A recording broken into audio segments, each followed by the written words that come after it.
नमस्कार, BTV news के इस बुलेटिन में आपका स्वागत है। सबसे पहले आइए एक नज़र डालते हैं आज की कुछ खास खबरों पर।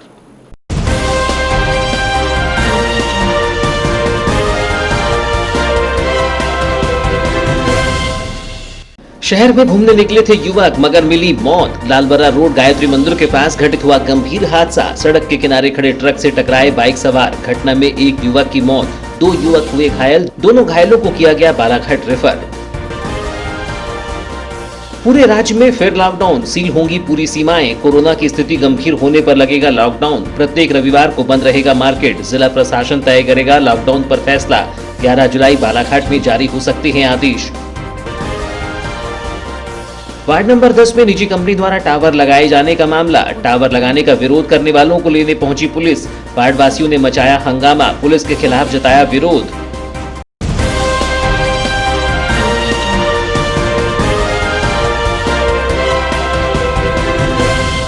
और अब समाचार विस्तार से। वारासिवनी थाना क्षेत्र अंतर्गत वार्ड क्रमांक 6 में गंभीर सड़क हादसे में एक बाइक सवार की मौत हो गई, जबकि 2 युवक गंभीर रूप से घायल हो गए, जिन्हें उपचार के लिए जिला चिकित्सालय में भर्ती कराया गया है। बताया जाता है कि तीनों ही युवक एक 2 पहिया वाहन में सवार थे, जो कि सड़क के किनारे खड़े ट्रक से जा टकराए, जिसके बाद मौके पर ही एक युवक की मौत हो गई। वहीं ट्रक चालक की माने तो बाइक की गति अधिक होने से यह हादसा घटित हुआ। वारासिवनी थाना क्षेत्र अंतर्गत वार्ड नंबर 6 लालबर्रा रोड में खड़े ट्रक में टक्कर मारने से एक ही बाइक में सवार 3 युवक में से एक युवक दीपांश श्रीवास्तव उम्र 14 वर्ष निवासी वार्ड नंबर 4 बैगा मोहल्ला की घटनास्थल पर ही मौत हो गई। वहीं उसके साथ 2 अन्य युवक गंभीर रूप से घायल हो गए। हादसे के बाद वहां पर आने जाने व आसपास रहने वाले लोगों की भीड़ लग गई, जिसके बाद दोनों घायल युवक को 108 की सहायता से सिविल हॉस्पिटल भिजवाया गया। वह घटना की जानकारी वहां एकत्रित लोगों द्वारा पुलिस को दी गई, जिसके बाद पुलिस द्वारा वहां एकत्रित लोगों से घटना के बारे में पूछताछ की गई व पंचनामा कार्यवाही के बाद शव को पोस्टमार्टम के लिए भिजवाया गया। वहीं हादसा कैसे हुआ, इसकी जांच पुलिस द्वारा की जा रही है। बताया जा रहा है कि मृतक दीपांश श्रीवास्तव नगर पालिका में पदस्थ गजेंद्र श्रीवास्तव का पुत्र है, जो सुबह रामपायली अपनी बुआ से मिलने गया हुआ था। वहां उसके साथ ही दोनों घायल युवक प्रिंस गजभिये व राज चौरे मिले, जिसके बाद वह तीनों रामपायली में मैच खेलने के बाद घूमते हुए वारासिवनी आ गए, जिसके बाद यह हादसा घटित हुआ। जानकारी देते हुए बाइक सवार प्रिंस गजभिये ने बताया कि हम बाइक में 3 लोग वारासिवनी घूमने आए थे, तभी लालबर्रा रोड में खड़े ट्रक से टक्कर हो गई, जिससे हमारे एक मित्र की मौके पर ही मौत हो गई व हम 2 लोग घायल हो गए। कैसे हुआ एक्सीडेंट? हम गाड़ी से जा रहे थे, ट्रक वाला हमारी तरफ आ रहे थे। कहाँ से आ रहे थे आप? रामपायली से। किस काम के लिए आ रहे थे वारासिवनी? घूमने। काय से थे आप लोग? गाड़ी से। गाड़ी से कितने लोग बैठे थे गाड़ी में? 3। वहीं इस विषय में जानकारी देते हुए विजेंद्र चौधरी ने बताया कि दोनों युवक प्रिंस गजभिये निवासी रामपायली व राज चौरे, दोनों युवक को हाथ पैर व सिर में गंभीर चोट आने के कारण उन्हें बालाघाट रेफर कर दिया गया है। एक्सीडेंट हुआ है, उसके पश्चात 2 पेशेंट लाए गए हैं। एक का नाम राज चौरे 15 साल, मनीष चौरे पिता निवासी रामपायली, और एक प्रिंस गजभिये पिता हितेश गजभिये उम्र 12 वर्ष निवासी रामपायली। चोटें कहाँ लगाई जा रही है? सामान्य से देखने में जो आ रहा है, दोनों को गंभीर चोटें हैं। सिर में चोट है, एक के आंख में चोट है, दोनों आंखें सूजी हुई हैं, दोनों को गंभीर चोटें। ठीक है। इधर ट्रक ड्राइवर अतुल मंडावी ने बताया कि हम महाराष्ट्र से चावल लेकर वारासिवनी आए थे। हमारा ट्रक लालबर्रा रोड गायत्री मंदिर के सामने किनारे साइड में लगभग 2 घंटे से खड़ा था और हम ट्रक के अंदर बैठकर खाना खा रहे थे। तभी नेवर गांव की ओर से एक ही बाइक में सवार 3 लोग थे और उनकी बाइक बहुत ही स्पीड में थी और खड़े ट्रक से टकरा गए और टकराकर दूर जा गिरे, जिससे एक युवक की घटनास्थल पर ही मौत हो गई व उसके साथ ही 2 अन्य युवक गंभीर रूप से घायल हो गए। अच्छा, ये हम ना लेटे थे, ट्रक में लेटे थे? हाँ, ट्रक में लेटे थे। कैसे आए तो वो मालूम नहीं। कहाँ घुसे ये लोग? वो उधर से हेडलाइट के पास में। अच्छा, हेडलाइट के पास घुसे। अच्छा, ये कहाँ से आ रहे थे इन लोग? ये उधर से आ रहे थे, उधर से आ रहे होंगे। अच्छा, ट्रक खड़ा था? हाँ, ट्रक। अच्छा, कब से खड़ा था ये ट्रक? 2 घंटे हो गए खड़ा था। क्या था ट्रक? क्या लेके आए थे? चावल। कहाँ से आए थे आप लोग? वो उधम अपना आसगांव बिजली से। अच्छा, आसगांव बिजली महाराष्ट्र से। उसको बिकने से आए थे यहाँ पे? यहाँ। 2 घंटे पहले ही आए। तीनों की मौत हो गई थी क्या? इतना दिखे ही नहीं भैया हम। अच्छा, वो बाइक में कितने लोग बैठे थे? 3 जन बैठे थे। 3 लोग, उसमें से कितने लोग मरे? मालूम नहीं, दिखाई नहीं। मध्य प्रदेश समेत 5 राज्य एक बार फिर से लॉकडाउन की तरफ बढ़ रहे हैं। मध्य प्रदेश में लगातार बढ़ते मामलों के बाद रविवार को पूरे प्रदेश में लॉकडाउन लगाया जा रहा है। प्रदेश में कोरोना संक्रमण कोविड-19 की समीक्षा करते हुए मुख्यमंत्री शिवराज सिंह चौहान और गृह मंत्री नरोत्तम मिश्र ने तय किया है कि अब सप्ताह में एक दिन रविवार को पूरा प्रदेश बंद रहेगा। हालांकि इस मामले में अब तक बालाघाट जिला प्रशासन के द्वारा कोई आदेश जारी नहीं किए गए हैं।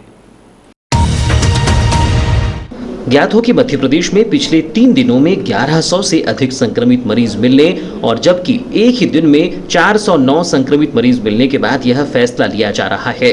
इस दौरान प्रदेश की सीमाएं भी सील की जा सकती हैं। सिर्फ इमरजेंसी सेवाएं ही चलती रहेंगी।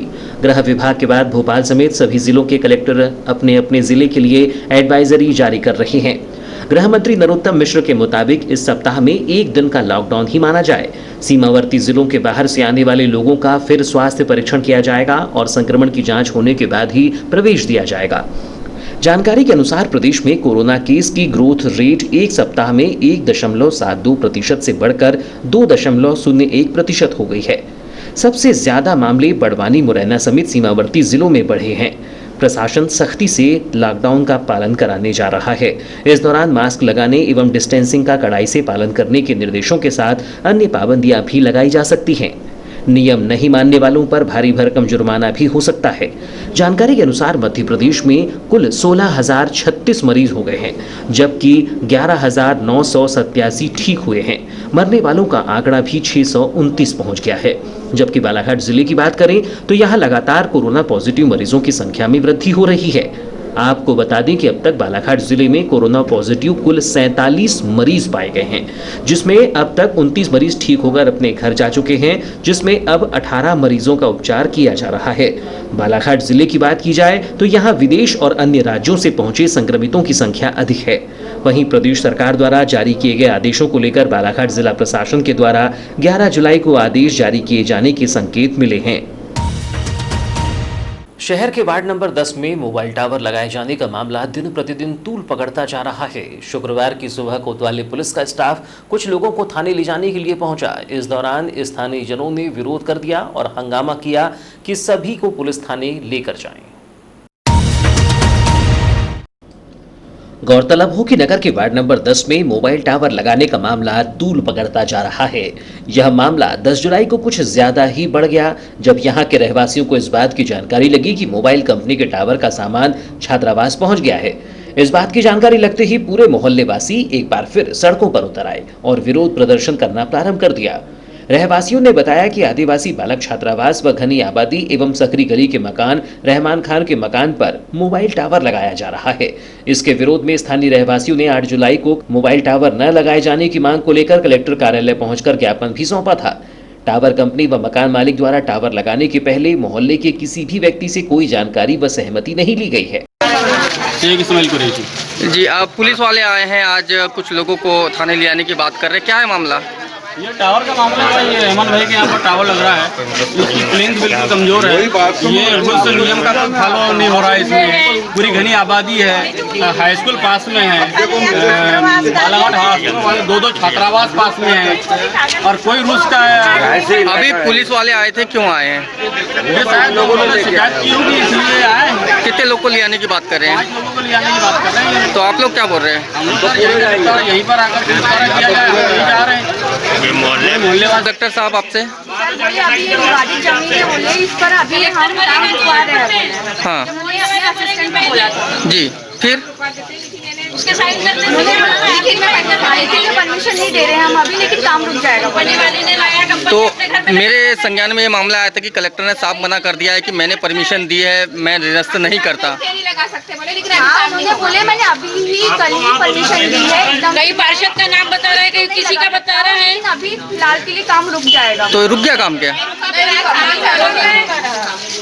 ठीक, अभी पुलिस वाले आए हैं, कुछ लोगों को उठाने की बात कर रहे हैं, थाने ले आने की बात कर रहे हैं, तो आप लोग का क्या कहना है?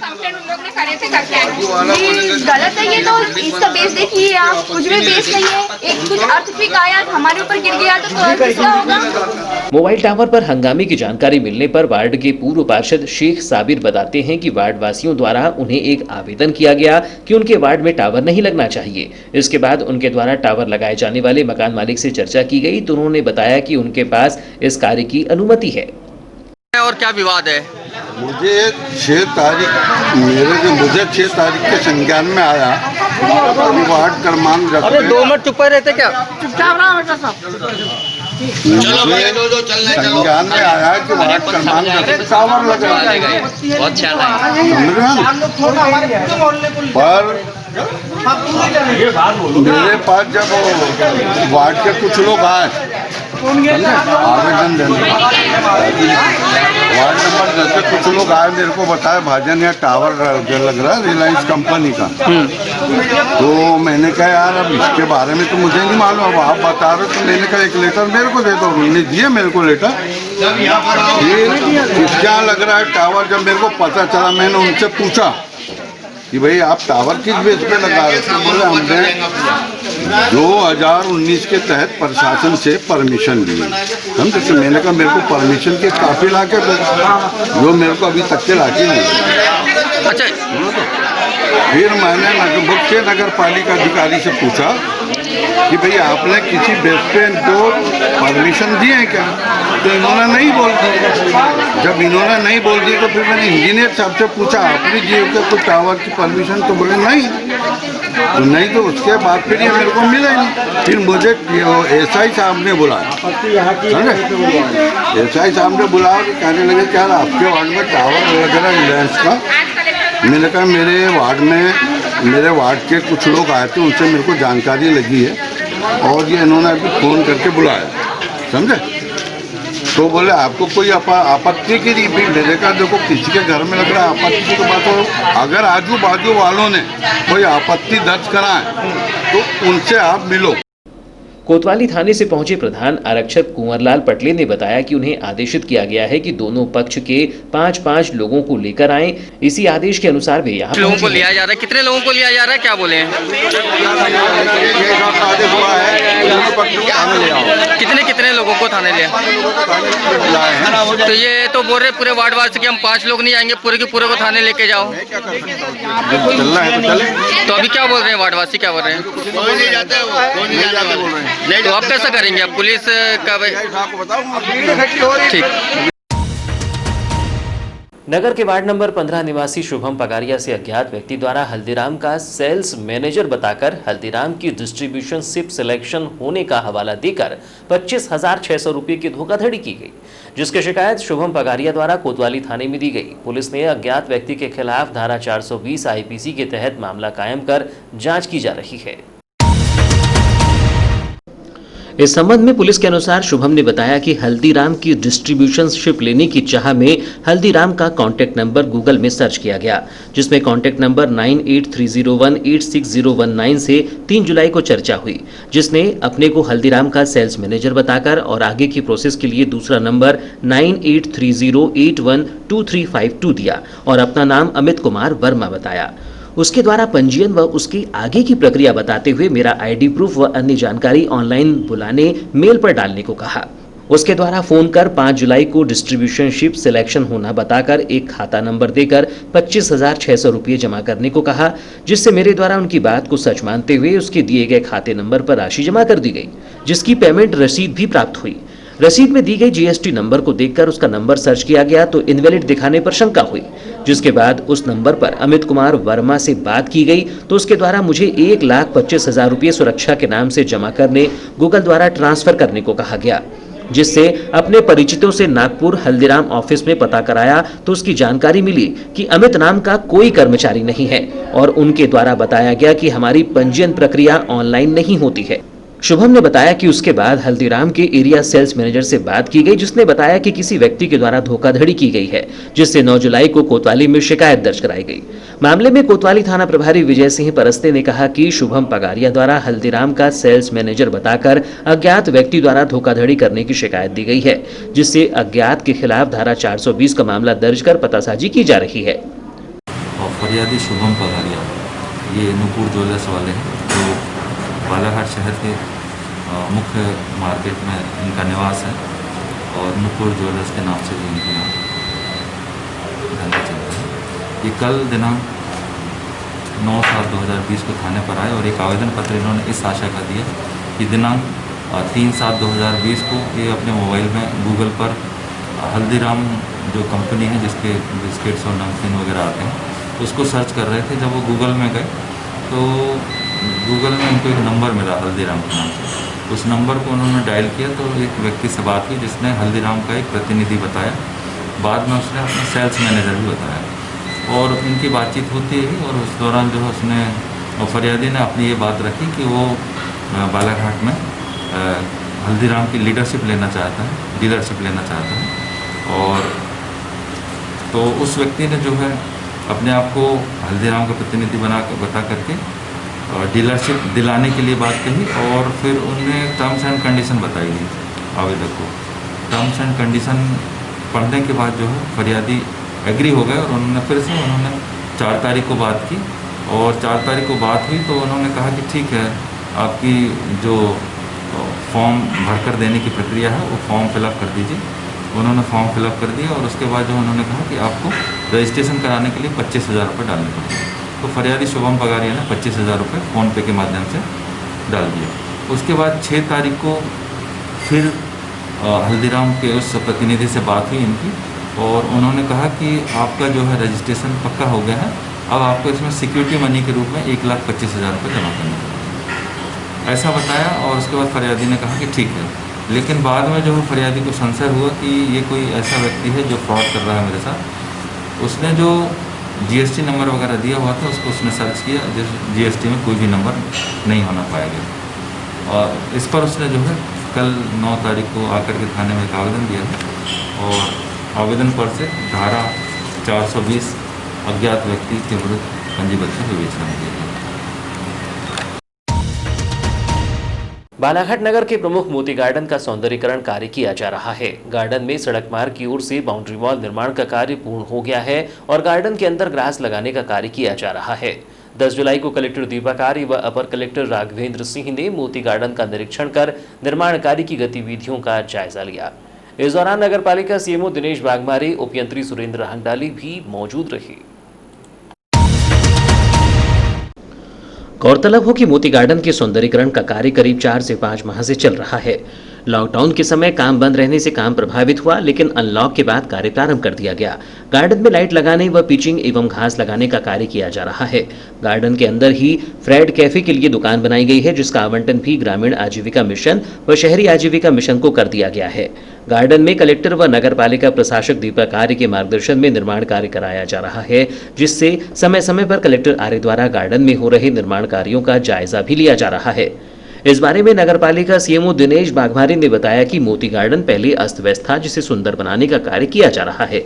उन्होंने बताया कि अलग अलग निर्माण कार्य किए जा रहे हैं। बारिश के कारण कार्य प्रभावित होगा, लेकिन 1 माह में कार्य पूर्ण करने का प्रयास किया जा रहा है। लाइट लगाने का कार्य 1 सप्ताह में पूर्ण हो जाएगा। ये विगत 3-4 माह से तो इसका काम चल ही रहा है, क्योंकि गार्डन अस्त व्यस्त था और गार्डन में कोई विजिबिलिटी नहीं थी। अभी आप देख रहे हैं कि आप मुख्य मार्ग से भी देखेंगे तो तालाब का वो पूरा की आखिरी छोर तक स्पष्ट दिखता है और इसको सुंदर बना रहे हैं। और आज कलेक्टर साहब ने भी इसका निरीक्षण करके इसमें और भी नए दिशा निर्देश दिए कि किस तरह से करना है। और आप देख रहे हैं कि काम हमारा सभी अलग अलग टाइप के सभी काम चल ही रहे हैं इसमें। सर, कब तक इसको पूर्ण करके चालू करने का प्लान बनाया गया? अभी तो जैसे बरसात चल रही है तो कुछ काम प्रभावित होते हैं, फिर भी हम इसको चाह रहे हैं कि 1 माह के अंदर कंप्लीट कर ले। 1 हफ्ते में तो हम यहाँ की लाइट पूरी लगा दे रहे हैं। लाइट का क्योंकि अलग अलग नेचर ऑफ वर्क जो है वो डिफरेंट है। लाइट का अलग काम चल रहा है, कंक्रीट वर्क अलग है, घास का काम अलग चल रहा है और पिचिंग का काम अलग है। तो ये वर्क अलग अलग है, लेकिन हम सभी काम लगातार हमारे चल रहे हैं। सर, फूड कैफ़े को भी लेके दुकानें आवंटित कर दी गई है यहाँ पे। हाँ, ये 5 दुकानें जो है उसमें 3 दुकानें जो हैं वो ग्रामीण आजीविका मिशन के लिए हम लोग दे रहे हैं। ज्ञात हो कि नगरीय क्षेत्र के रहवासियों के साथ ही दूर दराज के क्षेत्रों से आने वाले लोगों के घूमने फिरने और मनोरंजन के लिए मोती गार्डन और मोती तालाब के आसपास की पार पर सौंदर्यीकरण का कार्य किया गया था, लेकिन देखरेख के अभाव में न सिर्फ इसकी हालत खराब हो गई बल्कि लोग कम और असामाजिक तत्वों का डेरा अधिक रहता है, जो मोती गार्डन और तालाब की प्राकृतिक सुंदरता को खराब करने के साथ ही अन्य घूमने आने वाले लोगों के लिए खतरे का कारण बने हुए हैं। इन सब बातों को ध्यान में रखते हुए जिला प्रशासन और नगरीय प्रशासन के द्वारा मोती तालाब को सुंदर और आकर्षक बनाने का कार्य किया जा रहा है। गार्डन को व्यवस्थित व आकर्षक स्वरूप प्रदान करने के लिए गार्डन की क्यारियों में लगे मेहंदी को हटा दिया गया है। इसके स्थान पर अन्य आकर्षक पौधे लगाए जा रहे हैं। फिलहाल समाचारों में वक्त है एक छोटे से ब्रेक का। ब्रेक के बाद हम फौरन हाजिर होते हैं, तब तक बने रहिए BTV न्यूज के साथ। The Raymond shop, Raymond's shooting and shirting, आपके अपने शहर बालाघाट के हृदय स्थल हनुमान चौक के पास रेमंड शोरूम का भव्य शुभारंभ हो चुका है, जहां आपके लिए है रेमंड मेंस वियर की संपूर्ण श्रृंखला, शर्ट, ट्राउजर जो आपके व्यक्तित्व को निखारे, शूटिंग एंड शर्टिंग एवं exclusive suit length and sherwani cloth, Raymond suits, designer suits की संपूर्ण रेंज उच्चतम गुणवत्ता के साथ बिल्कुल किफायती दामों पर उपलब्ध है। Men's toiletries, belt, tie, cufflinks etcetera आपके फिजिक के अनुसार कपड़ों की सिलाई एवं डिजाइनिंग भी की जाती है। मनाइए जिंदगी का जश्न हर पल रेमंड के संग। तो अब सोच क्या रही हैं? फौरन चले आइए, हमारे शोरूम में आपका स्वागत है। नई साज सज्जा के साथ आधुनिक कपड़ों का भव्य शोरूम, खास वही जो हर पल को खास बनाए। Raymond the complete man, Dharam treasure, circuit house road, Hanuman Chowk, Balaghat. Contact 917632922017।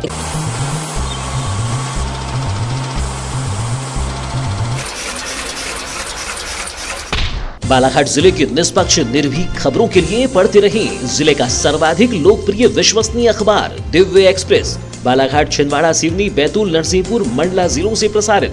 विज्ञापन हेतु संपर्क करें 9399213808, 8109853142। कार्यालय दीनबंधु चौक, बालाघाट। आजाद अध्यापक शिक्षक संघ द्वारा अध्यापक शिक्षक संवर्ग की लंबित समस्याओं को निराकरण के लिए जिला शिक्षा अधिकारी को ज्ञापन सौंपा गया। अध्यापकों को स्कूल शिक्षा सेवा संवर्ग में नियुक्त किए जाने के बाद जिले के कई शिक्षकों के एम्प्लॉय कोड जारी न होने की वजह से IFMIS पोर्टल से उक्त शिक्षकों का 2 माह से वेतन नहीं हो पा रहा है। इस संबंध में आजाद अध्यापक शिक्षक संघ जिलाध्यक्ष आशीष बिसेन ने बताया कि वर्तमान में जिले के शिक्षकों की कई तरह की समस्याएं हैं, जिनके निराकरण के लिए जिला शिक्षा अधिकारी को ज्ञापन देकर समस्याओं का निराकरण करने की मांग की गई है। उन्होंने बताया कि शिक्षकों के वेतन का आहरण नहीं हो पा रहा है। प्रतिनियुक्ति से इस जिले में आए आदिम जाति कल्याण विभाग से आए शिक्षकों का वेतन जनरेट नहीं हो पा रहा है। वे शिक्षा विभाग से आ तो गए, लेकिन उनके पद DDO के पोर्टल पर स्वीकृत न दिखाने की स्थिति में 2 माह से वेतन से वंचित हैं। वेतन से वंचित शिक्षकों को आर्थिक परेशानियों से जूझना पड़ रहा है।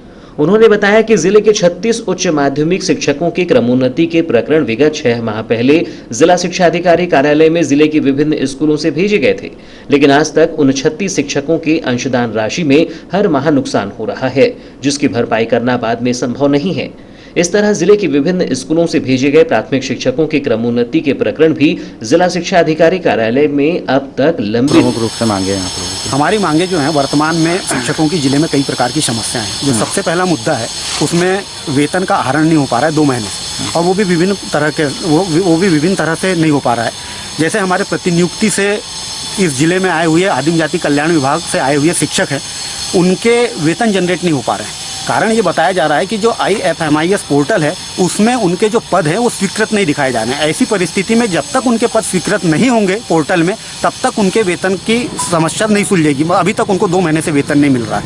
दूसरा हमारा जो है, जो हमारे व्यायाम शिक्षक होते थे, खेलकूद शिक्षक होते थे, वो वर्ग ब, उनका भी यही हाल है। IFMIS जो पोर्टल जिलाध्यक्ष आशीष बिसेन ने बताया कि उच्च माध्यमिक शिक्षकों के राज्य स्कूल शिक्षा सेवा संवर्ग में नियुक्ति आदेश के 27 प्रकरण लोक शिक्षण संचालनालय में लंबित हैं, जिसका अब तक निराकरण नहीं हुआ है। जिससे इन शिक्षकों को 7वां वेतनमान भी नहीं मिल पाया है। इसी तरह व्यायाम शिक्षक श्रेणी बी के IFMIS पोर्टल में वेतन आहरण में GIS और HRA का ऑप्शन नहीं आने के चलते पोर्टल से वेतन का आहरण वितरण नहीं हो पा रहा है, जिससे व्यायाम शिक्षक भी 2 माह से वेतन से वंचित हैं। उन्होंने जिला शिक्षा अधिकारी से मांग की है कि इन समस्याओं को गंभीरता से लेते हुए शीघ्र निराकरण किया जाए। इस दौरान प्रमुख रूप से जिला अध्यक्ष आशीष बिसेन, जिला सचिव हेमंत ठाकरे, जिला उपाध्यक्ष दिनेश गौतम, राजेंद्र ठाकरे, संगठन मंत्री धनंजय सोनवाने, हरीश धुआरे सहित DK Thakur, DK Rangdale, RS Lilhare, Sarju प्रसाद सोनेकर, रंजना तिवारी सहित अन्य शिक्षक उपस्थित रहे। बचपन से ही कुशाग्र बुद्धि के रहे आकाश ने बालाघाट जिले का नाम महाराष्ट्र के सतारा जिले के पंचगनी स्कूल में गौरवान्वित किया है, जो कि बालाघाट वासियों के लिए भी हर्ष का विषय है।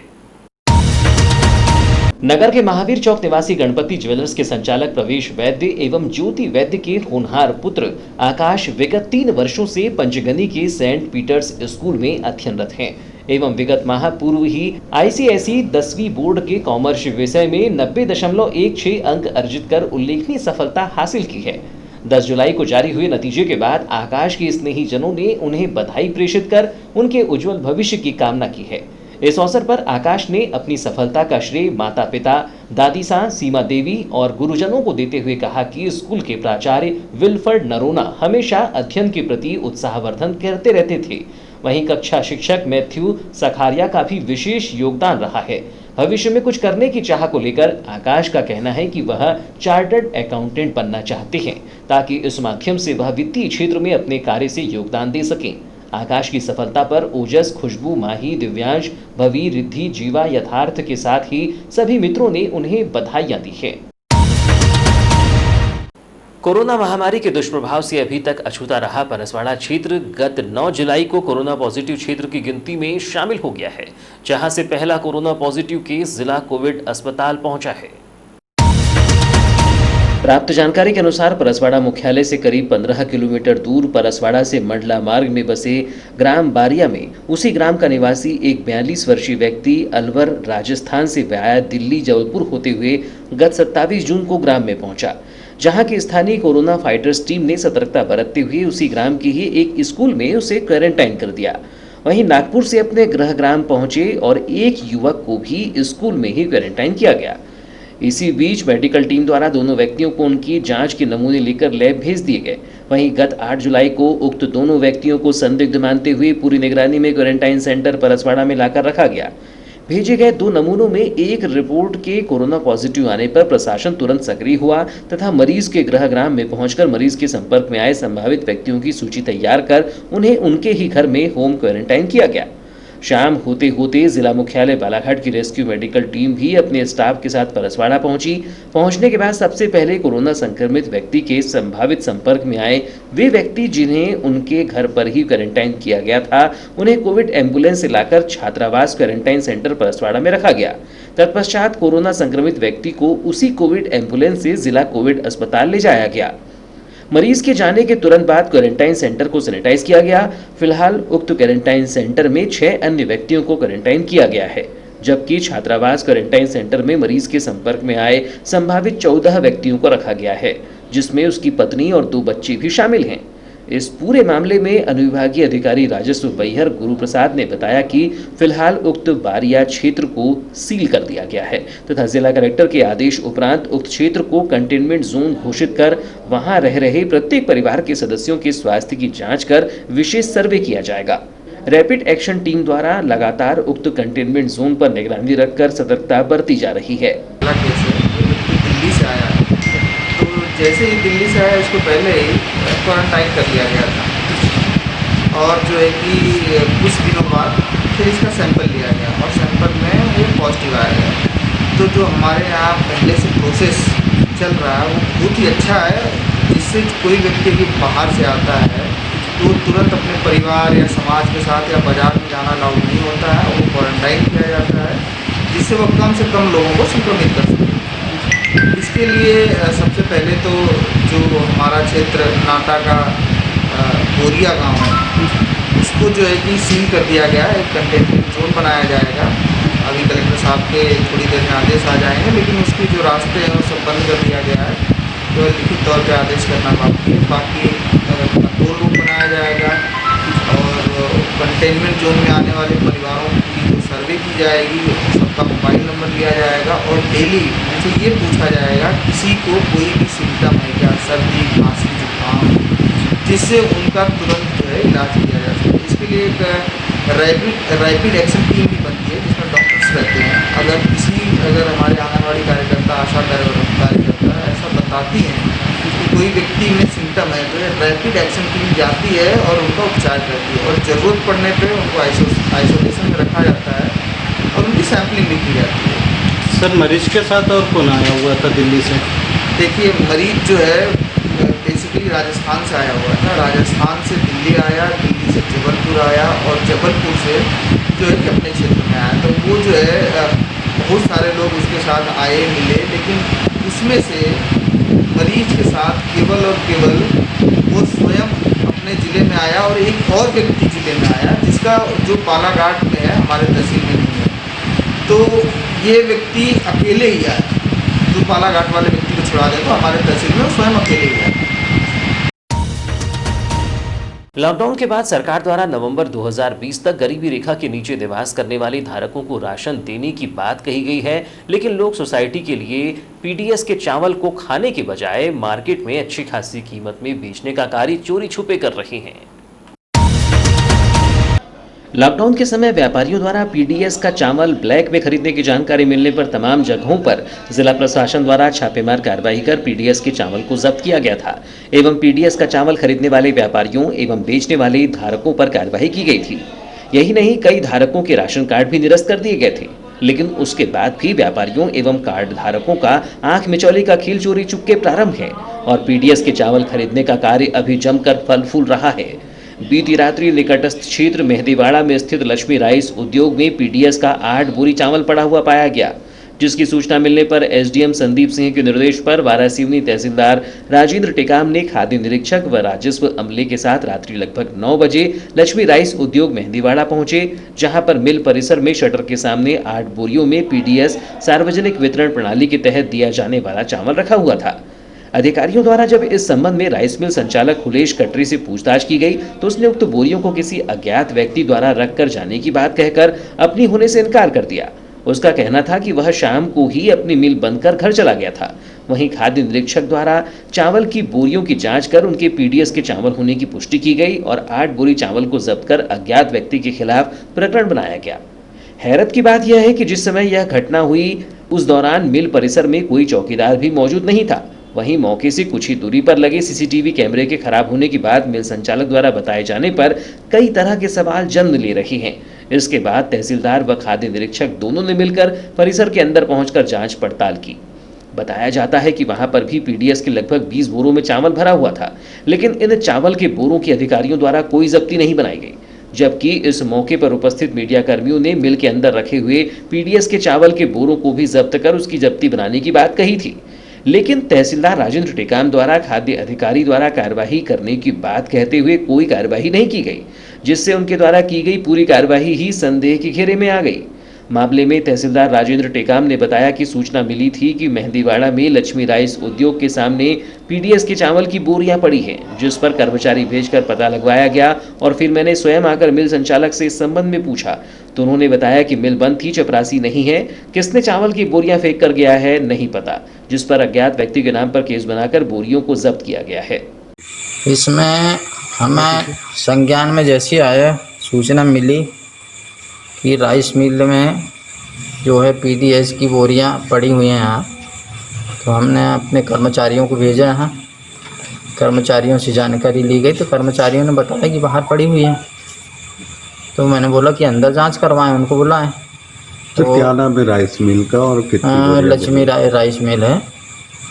तो लक्ष्मी राइस मिल में ये 8 बोरियां बाहर रखी हुई हैं।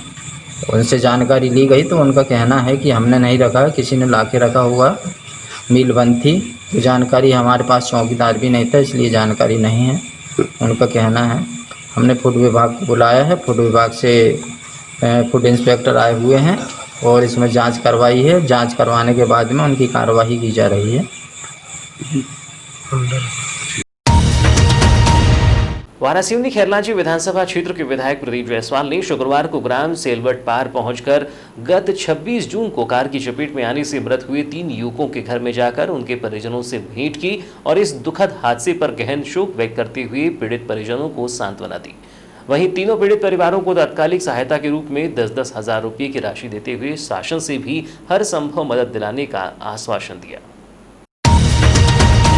विदित हो कि गत 26 जून की रात्रि करीब 8 बजे ग्राम साकड़ी की ओर से तेज रफ्तार से आ रही 4 पहिया वाहन सेलवट पार के पंचायत के पास स्थित एक किराना दुकान में अनियंत्रित होकर घुस गई थी, जिससे दुकान में सामग्री ले रहे ग्राम के 2 युवक क्रमशः मानिक दांद्रे 32 वर्ष व अशोक दांद्रे 30 वर्ष और दुकानदार कुलदीप कल्हारी 22 वर्ष की तत्काल मौत हो गई थी। इस दौरान विधायक प्रदीप जायसवाल भोपाल प्रवास पर थे।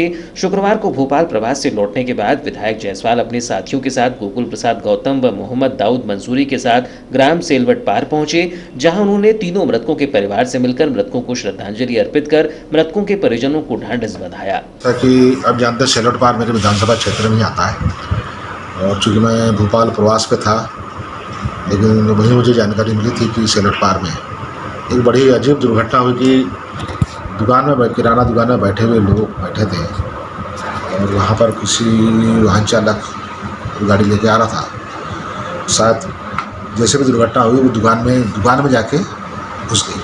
वहाँ 2 ग्राहक के रूप में 2 युवा साथी बैठे थे और जिसकी दुकान थी वो भी युवा था, सब 22 से 25 साल के लड़के थे। ऐसे 3 युवाओं का बड़े ही दुर्भाग्यपूर्ण उनकी मृत्यु हो गई। तो मैं भोपाल से रात को आने के बाद कल आज सवेरे में गया था उनसे और सभी पीड़ित परिवार से मिला। मैं क्या तेजी भी थी, हमारे सभी कार्यकर्ता भी थे। तो बहुत ही अपूर्ण क्षति उस परिवार को, 3 परिवार को हुई है कि तीनों परिवार के युवा जो कमाते खाते थे, संभालते थे परिवार को, तीनों की ऐसे मृत्यु हुई है। तो मैंने पुलिस थाने के माध्यम से पूरी जानकारी भी लिया और मैंने प्रयास किया कि जैसे कोरोना के कारण जरूर दिक्कत जा रही है, लेकिन जो भी उसकी कार्रवाई है उस कार्रवाई को औपचारिकता पूर्ण करके उनको शासन की तरफ से जो भी मदद मिल सकती है उन तीनों परिवार को दिलाने का मैंने आश्वासन दिया है। और साथ ही चूँकि मेरे क्षेत्र के लोग हैं, मुझे एक मानवीय दृष्टिकोण से मैंने भी उसे इतना बना, मैंने प्रत्येक परिवार को अपनी औसत 10-10 हज़ार रुपये की राशि भी उनको सहायता के रूप में दी है और बहुत शीघ्र हम प्रयास करेंगे कि थाने की SDM कोर्ट से सारी कार्रवाई करा के उस पीड़ित परिवार को जो भी संभव हो सकता है ज़्यादा से ज़्यादा राशि दिलाने का हम प्रयास करेंगे। ज्ञात हो कि इस मामले में कार चालक आज तक पुलिस गिरफ्त में नहीं आ पाया है, जिससे ग्रामीणों में आक्रोश व्याप्त है। किरनापुर थाना अंतर्गत सेवती निवासी एक व्यक्ति को नागपुर से घर वापस आने पर उसके छोटे भाई ने लोहे की चैन से मारपीट कर घायल कर दिया। घायल घनश्याम शेंडे को उपचार के लिए जिला अस्पताल में भर्ती किया गया। इस संबंध में घायल घनश्याम ने बताया कि हम 3 भाई हैं और मेरी पत्नी व बच्चे नहीं हैं, मैं अकेला रहता हूं। गांव में तीनों भाई के नाम से खेती की जमीन है। उन्होंने बताया कि नागपुर में मजदूरी करता था। 7 जुलाई को अपने घर सेवती वापस लौटा तो शाम के समय छोटे भाई हरिचंद शेंडे ने नागपुर से वापस क्यों लौटा, यहाँ नहीं रहना है बोल के लोहे की चैन से सिर पर मारपीट कर घायल कर दिया। घायल होने पर उपचार के लिए किरनापुर अस्पताल लाया गया, जहाँ से प्राथमिक उपचार कर जिला अस्पताल भिजवाया गया। उपचार के बाद घनश्याम की हालत में सुधार है।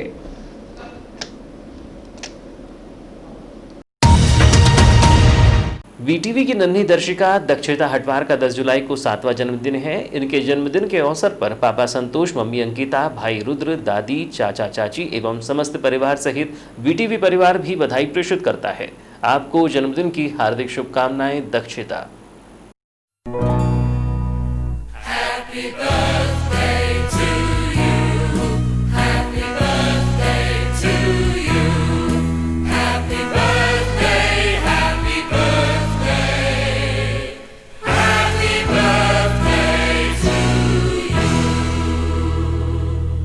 और अब अंत में चलते चलते आइए एक नजर डालते हैं आज की कुछ खास खबरों पर।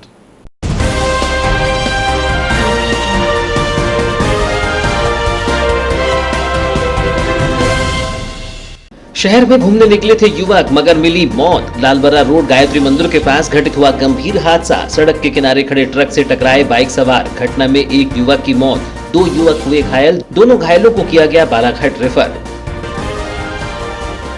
पूरे राज्य में फिर लॉकडाउन, सील होंगी पूरी सीमाएं। कोरोना की स्थिति गंभीर होने पर लगेगा लॉकडाउन। प्रत्येक रविवार को बंद रहेगा मार्केट। जिला प्रशासन तय करेगा लॉकडाउन पर फैसला। 11 जुलाई बालाघाट में जारी हो सकते हैं आदेश। वार्ड नंबर 10 में निजी कंपनी द्वारा टावर लगाए जाने का मामला। टावर लगाने का विरोध करने वालों को लेने पहुंची पुलिस। वार्ड वासियों ने मचाया हंगामा, पुलिस के खिलाफ जताया विरोध।